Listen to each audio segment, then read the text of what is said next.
Hi, and welcome to my video entitled Introduction to Metabolic Testing, Functional Nutrition, and Neurology for Pre-Diabetic and Diabetic Conditions. If you're watching this video, then unfortunately you, a loved one, a friend, a family member has a diabetic or pre-diabetic condition, and you're looking for another alternative or solution to just popping pills, metformin, or the other insulin type medication, and just focusing on your diet, and you know that there's got to be something more, and hopefully this video is going to provide a different option for you. So a little bit about myself. My name is Dr. Joel Rosen. I am a doctor of chiropractic for the last 13 years here in Boca Raton, Florida. I have gone on to complete some postgraduate education work in functional medicine from a university called Functional Medicine University, which allows me to call myself a certified functional medicine practitioner. I am also a diplomate of the American Association of Integrative Medicine. And I also have studied under the gentleman that wrote this book saying, "Why Isn't My Brain Working? A Revolutionary Understanding of Brain Decline and Effective Strategies to Recover from Brain Health." This book is all-inclusive of many chronic conditions, of which diabetes is one of them, as to how the other effects of diabetes can cause multiple problems, which we're going to talk about today in this video. I've also studied under Michael Johnson. He has written this book, You Can Beat Thyroid Disorders Naturally, the ultimate guide for using natural protocols. And that's what I'm all about. I'm all about trying to help you recover from diabetes as natural as possible. I've also studied Apex Energetics. They are the leading authority in the country and in the nation on how to recover from chronic conditions. And I've completed a master's course in functional neurology by the American Functional Neurology Institute. So I've done a lot of extra education. Don't consider myself just a chiropractor, but someone who tries to help you recover from a multitude of chronic conditions and how you can just feel better in life. So the underlining theme, I want you to grab a pen or a paper, a pen and a paper, and I want to go over a bunch of things that I think you're going to find really, really important, and I'll emphasize the things that I think you should write down. This is one of them. One of the things that you should write down right away is all chronic conditions have some common threads. So what I mean by that is you're not just suffering with diabetes or prediabetes or peripheral neuropathy or insulin problems or insulin sensitivity. You're suffering with a multitude of problems, which just so happens that you've been diagnosed with diabetes. However, there's underlying conditions that also are common in people that suffer with diabetes, with people who suffer with a lot of different conditions. And I think you'll agree with me when I mention them, that you'll be like, yeah, I think I have that too. I've noticed this as well. And some of those things are thyroid conditions, so not feeling warm, having brain fog, having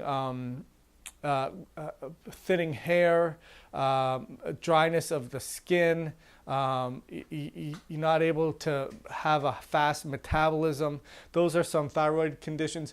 Fibromyalgia, so having pain in multitude of different areas, not being able to sleep, vertigo, sciatica, chronic fatigue, peripheral neuropathy, rheumatoid arthritis, multiple areas of swelling and pain in the joints, chronic neck and back pain, gut dysfunction, IBS and Crohn's, celiac, even ADD, ADHD. So that may not necessarily apply to you, but maybe some of those things that I mentioned, you're like, yeah, I think I have that too. So realize that when you suffer with a diabetic problem, you have a number of physiologic dysfunctions that are going on in your body that we really need to address if we're going to help you in any way, shape, or form. And that's why the medication necessarily doesn't work, is because they're not focusing on all those different things. And the problem with medication is you take this medication for that, then you take another medication for something else, and then you start having a side effect of medication A, and you start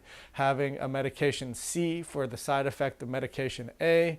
And then it just becomes chasing your tail, and going around in circles. And I'm sure you're frustrated. And that's why I really created this video, because I think I can add value to your life. And I think you'll resonate with a lot of the things that I'm telling you, and you'll want to come in and get some help for your diabetic problems.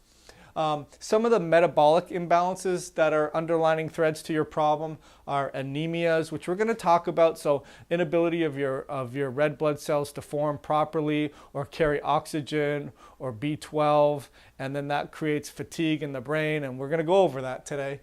Thyroid dysfunction, hormones, unstable blood sugar. Obviously, that's what's going on because you have insulin resistance. Adrenal gland dysfunction, that's a huge one, which we're going to talk about. But problems with adrenal glands are people that just don't have the energy in the morning.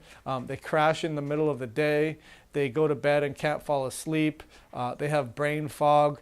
They have inappropriate responses to stress, so anxiety, heart racing. A lot of these things that you may say, yeah, I have that too, is very common in diabetic problems. Hormone imbalances, autoimmune attacks, we're going to talk about that today as well. Hidden infections, I pretty much guarantee that there's some gut underlying issues going on, which you probably realize with constipation, bloating, gas, burning, and these are things that are commonly related to the diabetic problems.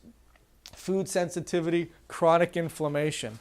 If you were to just leave and not be able to watch this video, the three things I'd like to tell you is, number one, your body really has the ability to heal itself given that it's in the right environment. And number two is your immune system control is 80% of your immune system is in your gut. And if we can get your immune system functioning optimally, then your body will have the right environment to heal properly. And number three is your brain and your spinal cord control your nervous system. And if your nervous system is allowed to function optimally, then again, your brain will have the ability to heal whatever illness you have. So we really want to set the stage for addressing the immune system, addressing the brain, and really trying to reduce the inflammation that's going on in your body. So all cases are basically a combination of neurological involvement and metabolic involvement. And that's why I wear this shirt here, Chiropractic Neurology and Functional Medicine. Basically, we have the brain, which is the nervous system, and then we have the metabolic system, which is how we produce energy. And I'm going to go over that right now with you. So, metabolism. You've heard metabolism before, the term. What is metabolism? You've heard I have a slow metabolism, I gain weight, or she has a fast metabolism, she can eat whatever she wants and she'll stay lean and have a nice figure. Basically, in its simplest form, metabolism is eating food and converting it to energy, converting it to glucose. And that's really important to understand for you, because we're looking at a diabetic problem, and that's typically of having chronically high glucose levels, which I want to go through. And what I find a shame is a lot of the times your doctor doesn't really go over all the things that I'm telling you. And we know glucose or insulin is related to diabetes, but we really don't know sort of the underlying mechanisms. Doctors have the training in discovering why the physiological processes of the body or the biochemical processes of the body have fallen apart, but they don't go over it with you because they don't have the time. In this insurance-based model that we're in, they just need to get patients in and out, and they don't really sit down and listen to you. So that's why I really created this video, because I really want you to understand what's going on so that when you come in and see me, I don't have to go over it all over again. So, and that's what I do. I make it a requirement for you to watch this video before I see you so that a lot of your questions are already answered. So with that being said, with your metabolism in its simplest form being created, eating food and then converting that to energy, try to guess where 30% of your energy for the metabolism goes to. So you have different systems in your body. You have the endocrine system, which is basically producing hormones. The digestive system obviously is taking food in and breaking it down. The nervous system, which is the brain and spinal cord and the brain thought process. The immune system, fighting off infection. Cardiovascular, to obviously deliver blood and oxygen to your working muscles. Which one of those systems do you think requires 30% of the energy that you produce? The answer is the nervous system, so the brain and the spinal cord. So why is that important? We need proper glucose for our brain to function optimally, and if it doesn't function optimally, it's not going to be able to regulate itself. So we need proper glucose for delivery of energy for the body to function properly. If we have, what I'm going to try to prove to you in this video is if you have a poor energy delivery system, or you're not able to provide energy in the way of oxygen and sugar to the brain, your brain's going to be inflamed and it's not going to be able to heal no matter how much insulin or metformin you take. So let's talk about that. So first of all, let's get into diagnosing diabetes. The classic symptoms of diabetes is polyuria, polydipsia, polyphagia, and weight loss at random. So anyone that has 200 micrograms per deciliter is definitely diabetic, but actually the fasting plasma glucose is 126 or greater. So if you do a blood test and you find that you're 126 or greater, you're told you have diabetes. However, what I'm going to show you is that if you have a fasting glucose level of above 100, or even yet, if you have a fasting glucose level of below 85, then you potentially are going to have some insulin problems, which I'm going to tell you. So I would imagine that a lot of you watching this video right now don't have it below 85. That's not a problem for you. But you know, a lot of people have this, and that's a video that I've made somewhere else. But basically, your 2-hour post-glucose load should be below 200, and that's confirmed by a repeated test. Also, if your H1C is above 6.5, I don't like to see A1C above 5.0. So these are things that we're going to try to work towards, getting you below 100 in terms of your fasting glucose, and getting you below 5.0 in terms of your hemoglobin A1C. So, pre-diabetic, aka metabolic syndrome, we just talked about that. That's anyone that has a fasting blood sugar between 100 to 126. And this is what sort of drives me crazy, is in medicine, it's an all or none. So if you have 124, you're told, well, you don't have diabetes yet. We don't really need to control it until you're really bad, and then we can give you medication. And I always use the example of, that's like me having kids, which I do, twins, 11 years old, and they do poorly on a test and they get a D, and I say, you know what, I'm not going to give you extra help yet until you start failing. And then when you fail, then we can start putting you in extra help. And doesn't it make sense to actually start to try to help that child before they get a D? And that's where medicine goes wrong. And I think doctors will admit that to you, especially internal medicine doctors. They'll tell you, you know what, you're not sick enough yet for me to help you. We don't know what to do, you know, when you're less than really sick. So that's what this video is about as well. So type 2 diabetes is going to bankrupt our healthcare system in the next 30 years if we don't curtail this right away. 2007, 23.6 million in the US were diagnosed, but 1/3 are undiagnosed, which leads to huge, it's basically an epidemic. Leads to the #1 cause of blindness in the US, to kidney problems in the US, peripheral neuropathy, not being able to feel your hands or your feet, and that creates a problem with falling or not even wanting to go out because you don't feel steady on your feet and you're in pain. Last but not least, 60 to 70% have sexual dysfunction, and that's a huge problem. Not enjoying yourself and not being sexually intimate with your partner. These are all things that I see in the office that we really try to help you with. Early signs are bad skin, itching in the legs. How has your your body uses blood sugar? Okay, so I just want to go over the mechanics of this. So your cells, about 100 trillion of them, they need glucose in the form of ATP to function, sort of like your car needs gas to be able to go.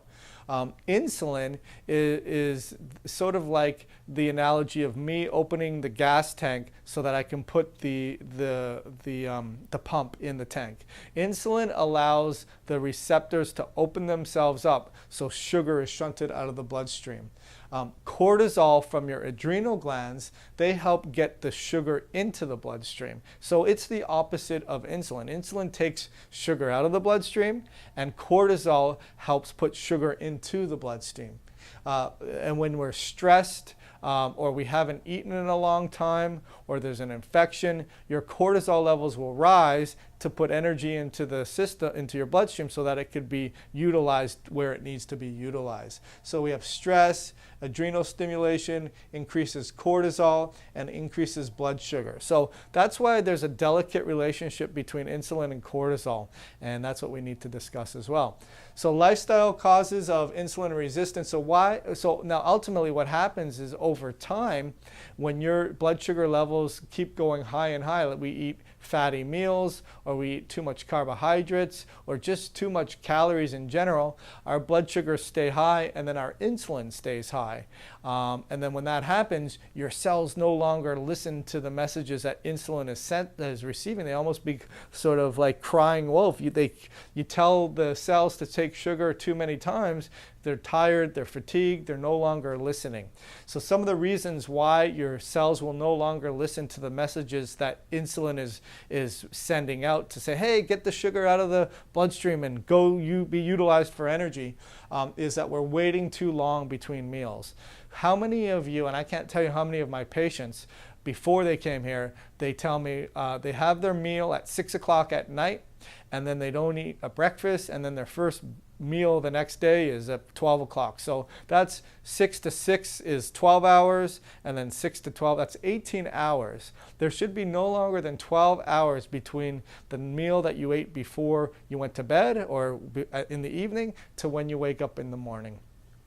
Eating too many calories at once, obviously, the SAD diet, the standard American diet, is too high in processed foods, too much sodium, too much sugar. You go to Starbucks and you see their breakfast items, and they have glass case counter of cinnamon buns, bagels, cookies, even breads. Those are all going to create insulin resistance over time. Lack of exercise is a big one. Exercise has been proven to actually make our cells more insulin sensitive, so they listen. But if we don't exercise, then they become more resistant. And also high stress. We just talked about that. If you have a failing health, your loved one is ill, your parents are ill, your children are ill, the mortgage, the job, the boss, the stress, the emotional stress, that's going to create high sugar levels as well, as we just talked about, and your cells will become resistant to that. The average American consumes 150 to 170 pounds of sugar a year. That's a quarter pound to a half a pound per day. So that's a huge reason why. All of these cases, chronically high levels of glucose and insulin, and your cells stop listening. This is what is insulin resistance. And so some symptoms of insulin resistance are, number one, we fatigue, especially after a meal. So how many of you eat a meal and then just crash? If you have that symptom, then you're insulin resistant.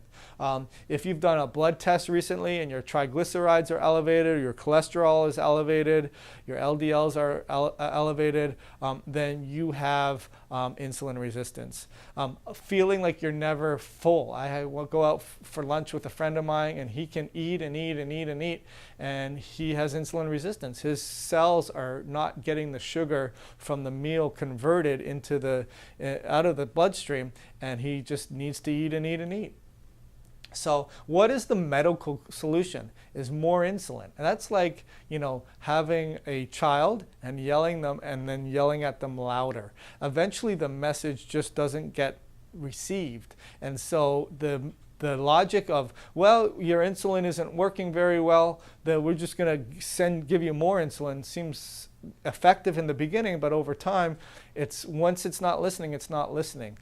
It's helpful for type 1 diabetes when your pancreas is no longer or is unable to produce insulin, so you don't even have it, but you have plenty of insulin, or your insulin levels have depleted, but at the end of the day, the problem is insulin resistance.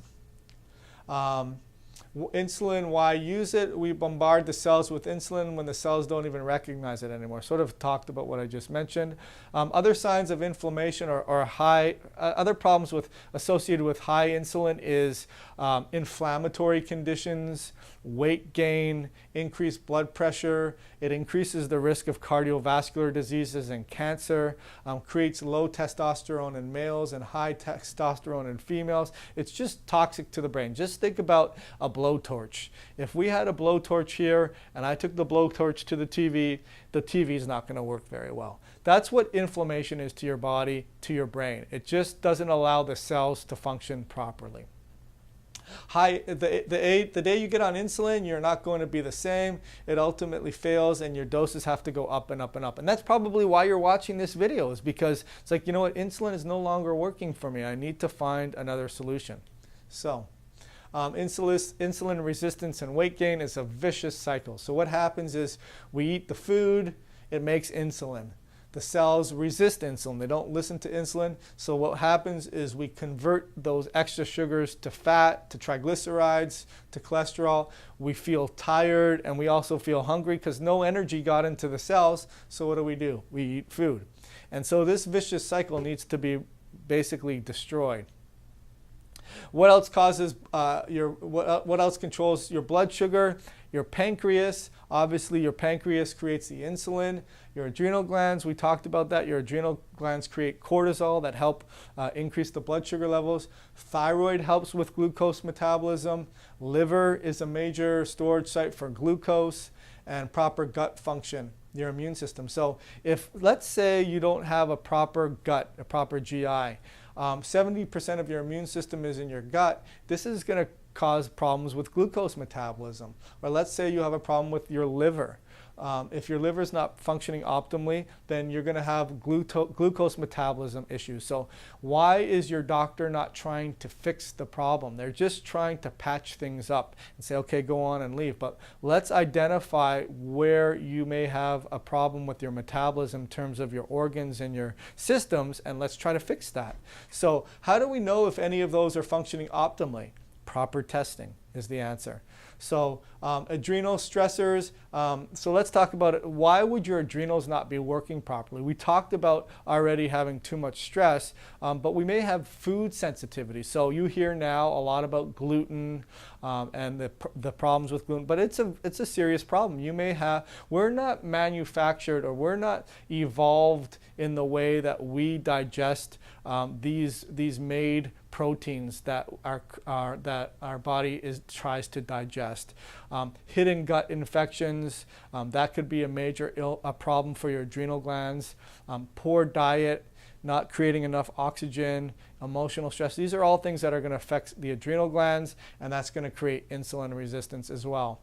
Liver problems, obviously we know if we drink too much alcohol, that's going to cause liver problems, but bad diets, medications, Advils, metformins, all these things are going to affect the way that the liver is metabolizing foods, storing glycogen, and that's going to create a problem for glucose metabolism. Ultimately, it's going to spill out. When cells get sick, they spill out their contents, and so if the liver is not healthy, it's going to also contribute to increased glucose levels, which ultimately is going to lead to insulin resistance. I hope a little bit of this is making sense. So one of the things we'd like to do is address the liver. And there's many things you can do naturally, holistically, to help that liver function optimally. You see a whole bunch of supplements that we use in the office, and those are great things that we can help you with.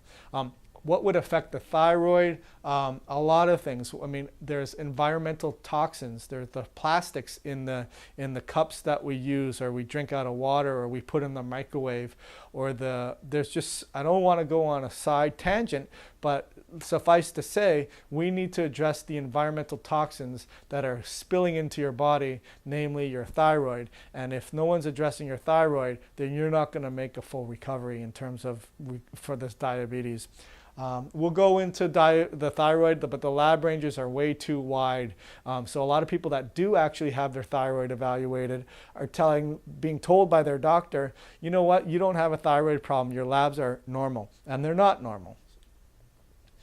Type 2 diabetes is a progressive disorder, so this is something that will lead to neurodegeneration. In fact, Alzheimer's is now being referred to in the literature as type 3 diabetes. So ultimately what happens is your brain doesn't get the fuel. The brain becomes insulin resistant too, and it's not getting oxygen and it's not getting glucose and it's not functioning optimally, and then all of a sudden areas of the brain don't work and you don't remember. You go into a room and you forget where you left your keys or your wallet. You go to the mall and where did I park? You're in a sentence and you forgot what you were going to say. If you're diabetic or insulin resistant and you're having some of these systems, we need to talk, because this is getting into the neurodegenerative portion of the problem. All right. Sexual dysfunction, we talked about that, both men and women. It's all about nerve flow. So if our nerves, they're heavily myelinated, so they're covered with a white myelinated sheath, which requires glucose and oxygen to function. And if we're not providing the metabolic processes to our nervous system, then we're having sexual dysfunction. So it's a vicious sequence of events. It takes decades. The cells become resistant to insulin, cortisol levels increase, sugar piles up, and then that extra sugar causes pressure on the nerves. And also, that's why we have the blindness. We have the microvessels that get blocked. And so it's a huge epidemic. It's a big problem.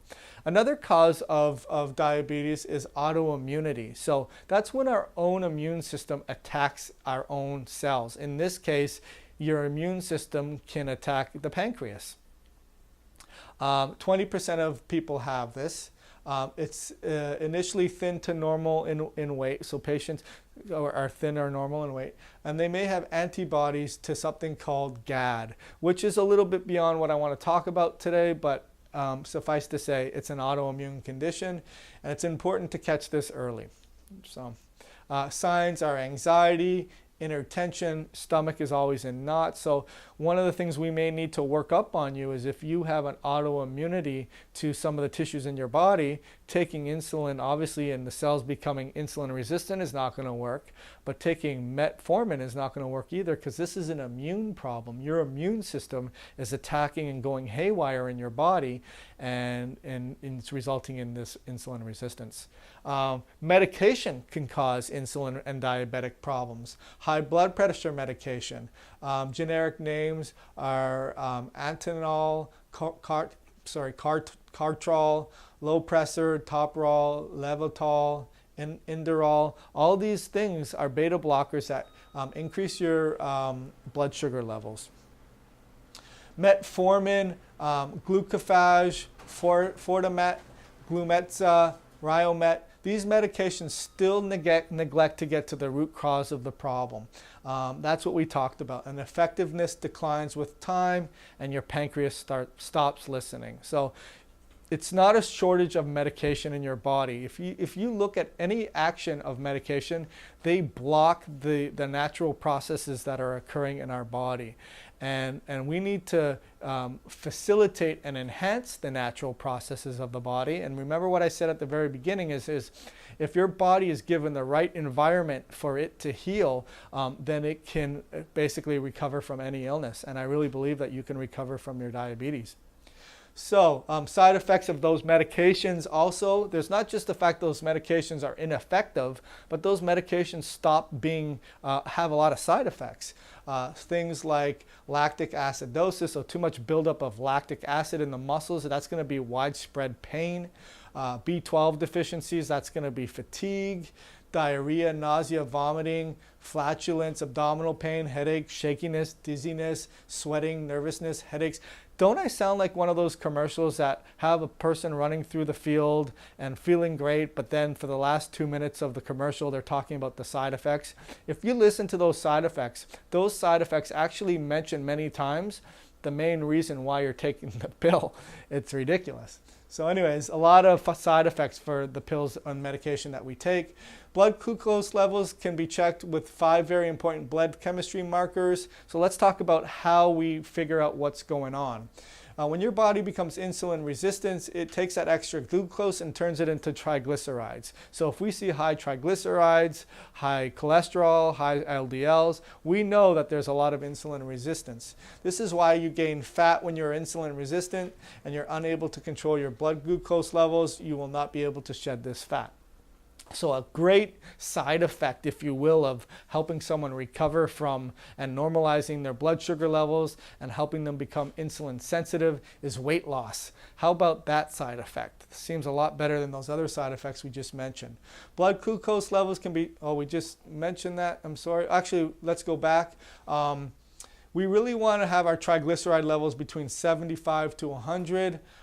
Fasting glucose should be 85 to 99.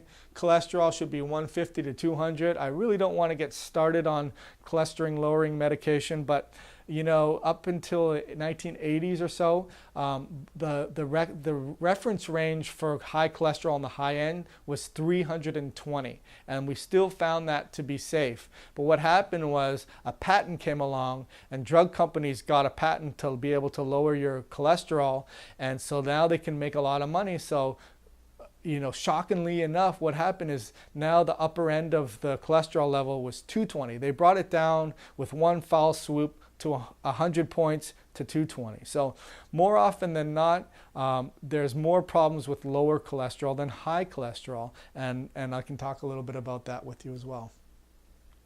H1C. So H1C is a very important blood value that we look at.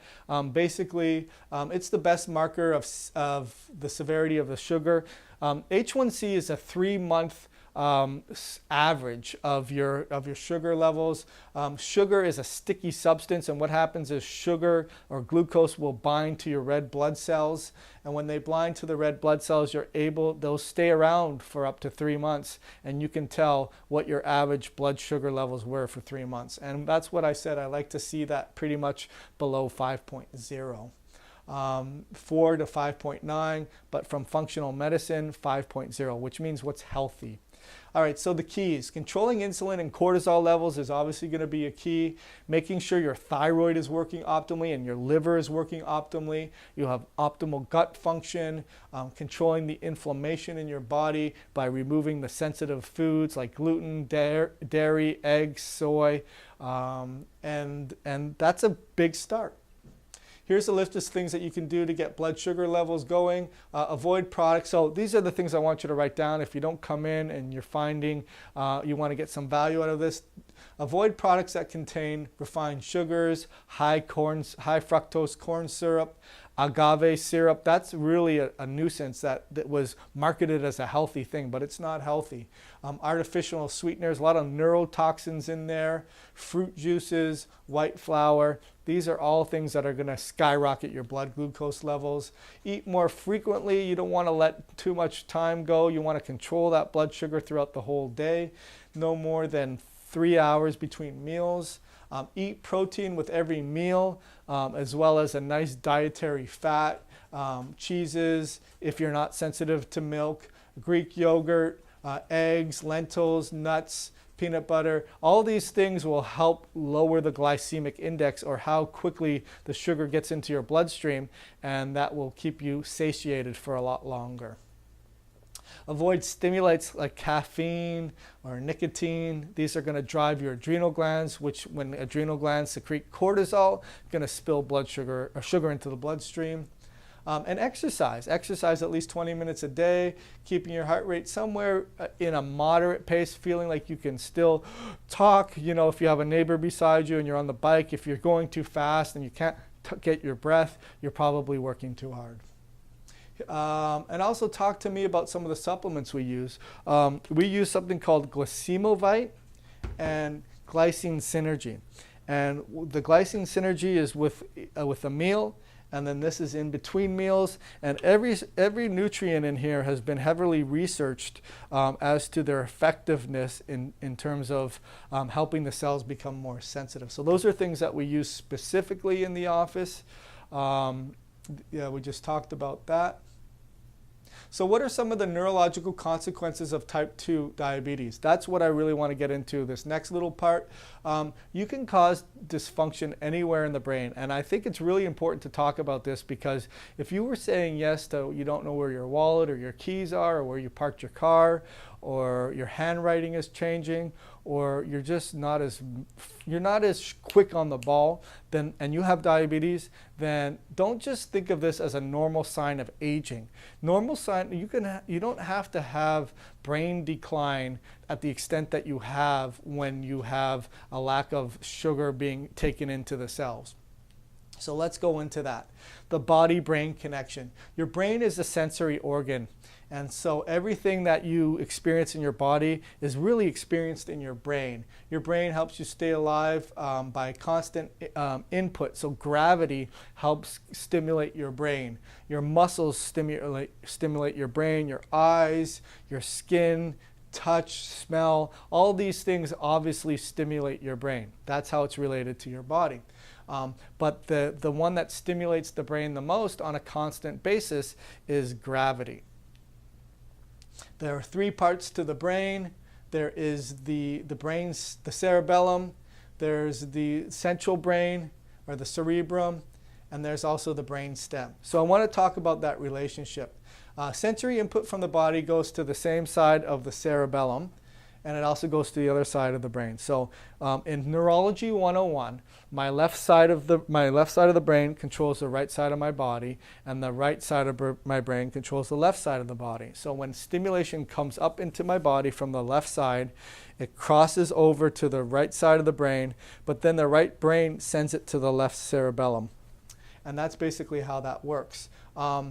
Also, the top of the brain is sympathetically driven, and then the brain stem is parasympathetically driven. So not to lose you here, but the brain is, the sympathetics is our go, go, go, go, go, and our brain stem is the parasympathetic, which settles it down. So if we lose brain function and our brain stem is no longer able to put the brakes on the sympathetic system, we're always in the anxiety, irritability, shakiness, that sympathetic go, go, go system. And when that happens, chronic conditions can occur. So that's just lighting up the different areas. Overfiring of the sympathetic system, what else does it cause? Chronic pain, chronic fatigue, irritable bowel, fibromyalgia, headaches, poor posture. You see people walking around like this. These are people that I know have lost the parasympathetic part of their brain, and their sympathetics are firing all the time.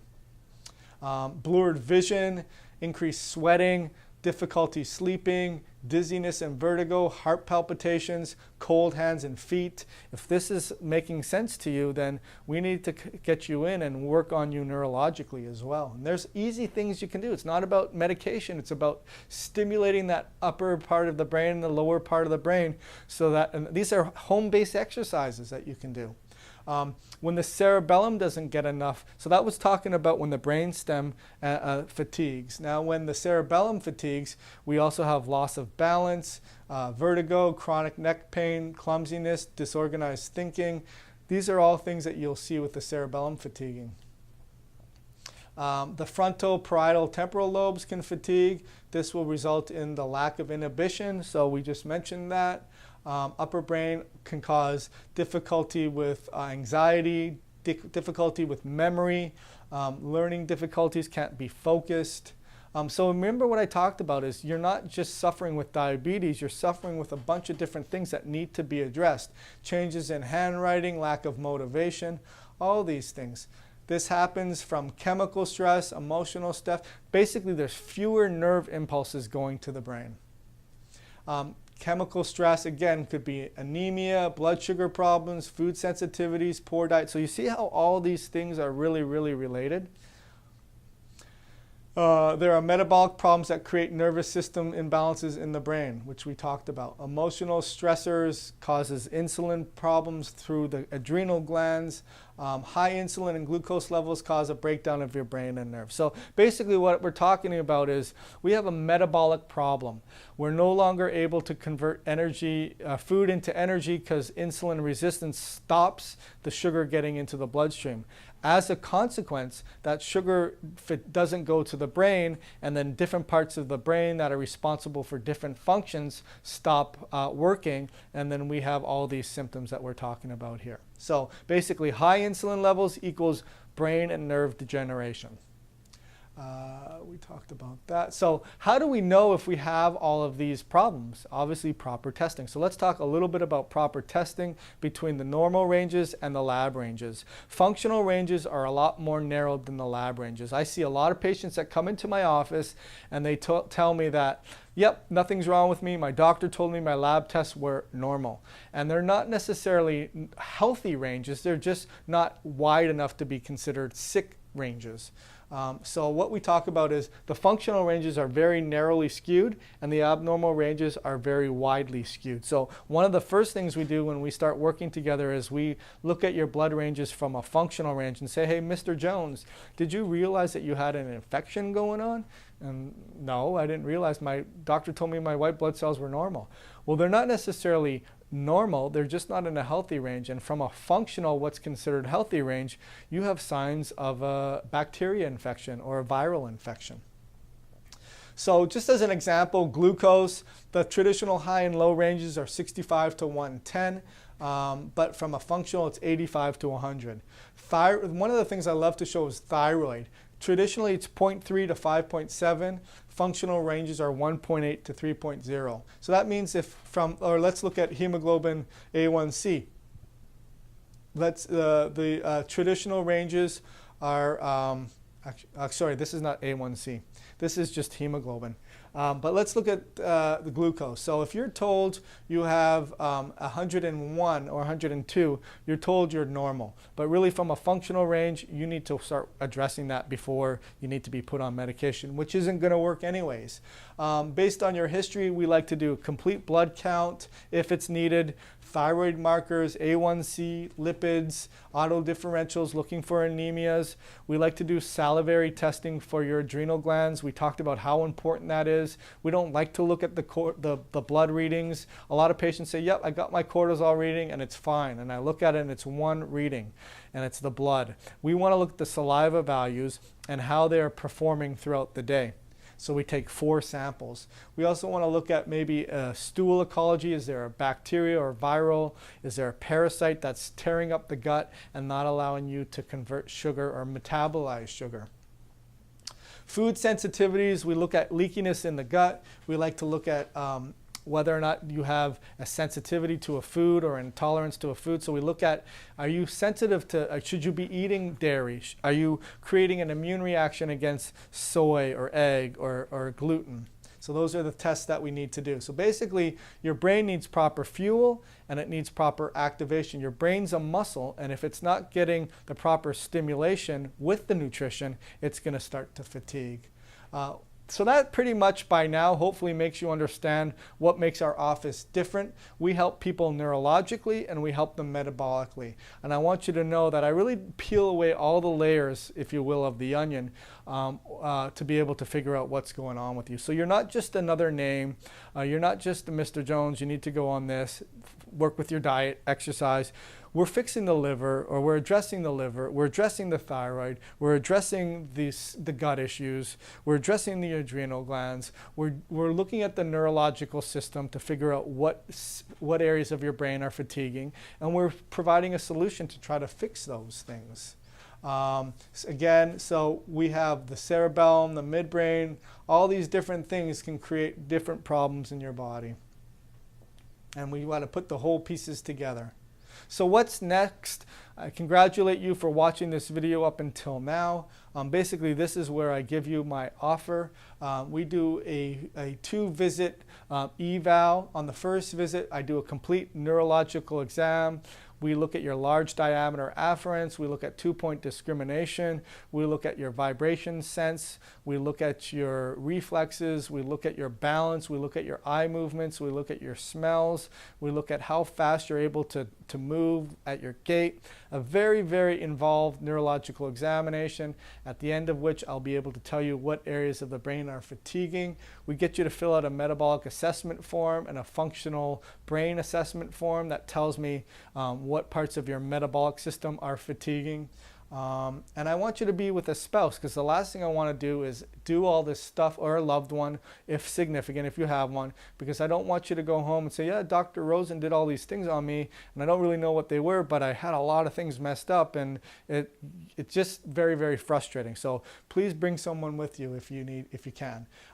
That's with visit 1. With visit 2, visit 2, basically I go over the action plan as to what I found, what your particular symptoms are, what's going on with the metabolic system, and what we're going to do to try to fix it. I only accept 5 new diabetic patients per month. The first 2 visits are typically a $450 value, but if you call me and tell me you've watched my video, then I only do it for $75. A couple things is there's 3 rules that you must abide by before you come in and be accepted for a patient, or even come in for a consultation. Number 1, you got to look at yourself in the mirror and you got to ask yourself, are you willing to make some serious changes? Let's say you need to exercise. That's going to be part of the protocol. But let's say you have a sensitivity to a certain food, you need to eliminate that food. Or let's say we need to get you on these supplements and you need to take them consistently. You got to look in the mirror and say, am I willing to make a change? If you're not, then that's fine, no hard feelings, but don't waste my time, and certainly don't waste your time. I really want to help you, but I can't care more about your health than you. Number 2, you have to take accountability for your health. You're willing to make a change, but a lot of patients will say, my insurance doesn't cover it. And when I hear that, it makes me want to scratch my nails on a blackboard, because you're not taking accountability for your health. I believe insurance should pay, but there's a difference between the should world and the is world. And insurance should pay for my education. I would like that. Insurance should pay for my car.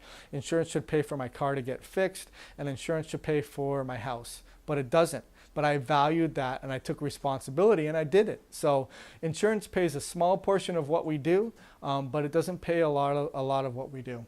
I make my care plans, if you have Medicare or you have health insurance, I make my care plans as affordable as possible, meaning if you can afford $150 to $300 a month, then you can afford my plan. If you're not willing to do that, then you're not willing to change you're not willing to take accountability for your health. And if you are, then great, we can help you. I want you to ask yourself, on a scale of 1 to 10, how serious do you find your condition? If you find it to be a 3, then you're not serious enough. If you find it to be a 8 or 9, you're serious. If you find it to be a 10, you're not going out, you're not sexually intimate with your partner, you're just not living life the way you wanted to. You can't feel your hands and your feet.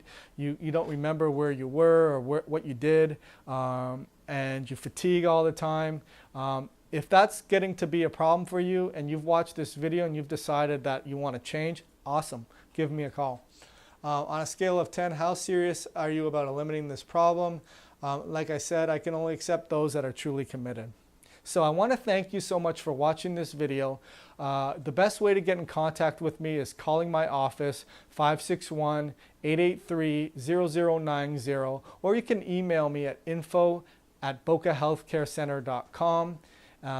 Again, I'd love to see you. I look forward to seeing you, and I hope you found this video very, very, very educational. Thank you so much.